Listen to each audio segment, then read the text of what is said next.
Sabe, tem certas canções que parecem que foram escritas para contar uma parte da nossa própria história, né? Uma delas, com certeza, é Detalhes, Não adianta nem tentar. do Roberto Carlos.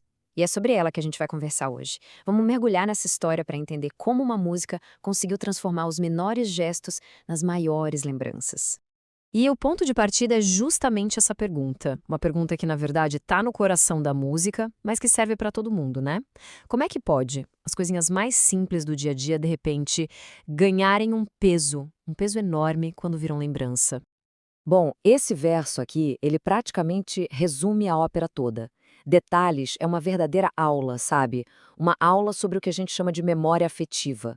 Ela mostra que o que fica de um relacionamento, o que marca de verdade, não são as grandes festas, as grandes viagens, mas sim aqueles momentos pequenininhos, quase invisíveis. Então, para a gente entender de onde vem toda a genialidade dessa canção, o primeiro passo é olhar para a ideia central dela, o poder dos detalhes. A tese da música é bem simples, mas ao mesmo tempo é universal.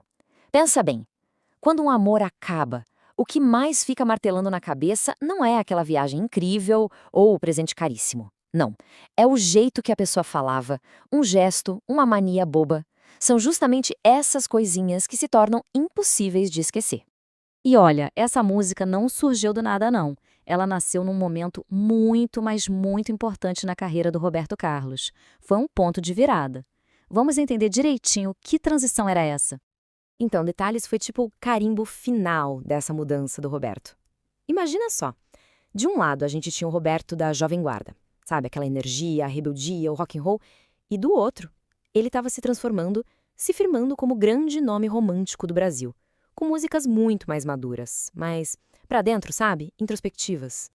Essa música é a prova viva desse amadurecimento. É a obra que bateu o martelo, sabe? Que consolidou a ele como o cara que sabia contar as histórias de amor e desamor, descrevendo os sentimentos de um jeito que ninguém mais fazia.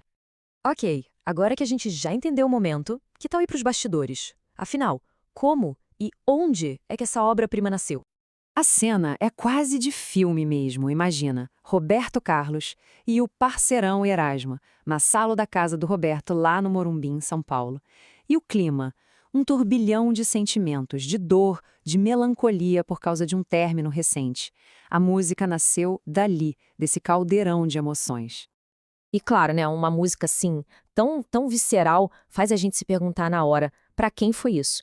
Quem foi a musa por trás desses versos? Bom, o Roberto Carlos, fiel ao seu estilo, nunca confirmou nada, deixou aquele mistério no ar. Mas o que todo mundo comenta, a crença geral, é que a inspiração foi Magda Fonseca, uma namorada que ele teve antes do primeiro casamento. Se for verdade, isso deixa a história toda ainda mais pessoal, né? Certo, vamos em frente porque agora a gente chega na parte que, para mim, é uma das mais fascinantes da música. Uma escolha na letra que, na época, muita gente achou que era um erro, mas que, na verdade, foi um golpe de mestre. Pensa nas músicas de dor de cotovelo daquela época. Normalmente era sobre sofrimento, sobre vingança, aquela coisa bem direta. Mais detalhes é diferente. O tom é provocador, quase sarcástico. É como se o Roberto cantasse com uma certeza absoluta de que, não importa com quem a ex estivesse, ela jamais iria esquecê-lo.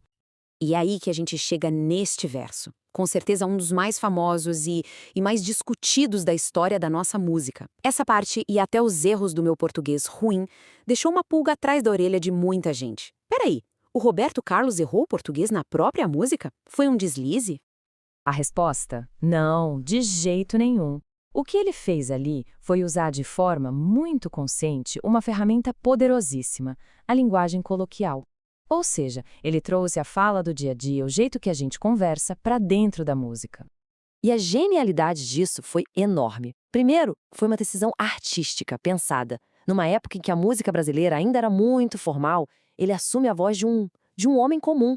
É como se ele dissesse, olha, o sentimento de verdade é mais importante que a gramática perfeita. E isso, claro, criou uma conexão, uma afinidade imediata e superpoderosa com quem ouvia. Então, quando a gente junta essa honestidade toda, essa emoção crua, com essa genialidade na letra, o resultado só podia ser um legado que simplesmente não dá para esquecer. No fim das contas, o motivo de Detalhes ser uma música que nunca envelhece é porque ela fala de uma verdade que todo mundo conhece. Ela captura perfeitamente essa ideia de que a memória do coração, a tal memória afetiva, ela mora nas coisinhas pequenas do dia a dia. São elas que constroem a saudade. E, claro, uma música que toca tão fundo na vida das pessoas tinha que virar um sucesso gigantesco. E virou. Detalhes se tornou um fenômeno comercial, uma das canções mais importantes de toda a carreira do rei, tocada e regravada sem parar até hoje. E tudo isso nos traz a uma última reflexão. A canção conta a história de um amor que acabou, mas a mensagem dela ecoa em todo tipo de relação, em todo tipo de memória. Então, fica a pergunta no ar. Na vida de cada um, quais são os detalhes que se tornaram grandes demais para esquecer?